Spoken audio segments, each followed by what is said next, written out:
Deci avem aici un robot aspirator Honda. Ia uitați cum e în vedere. Toată. Are o mașină.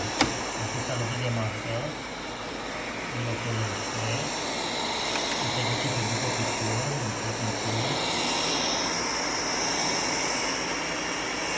Foarte bine. Când se apropie din față, încetinește, nu se trecește de la cum încetinește. Așa se apropie de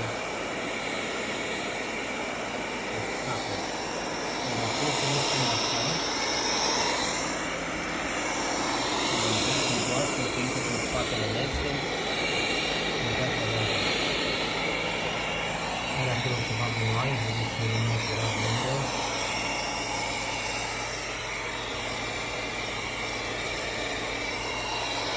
Nu e zgomotos. Deci, vedeți, nu știu.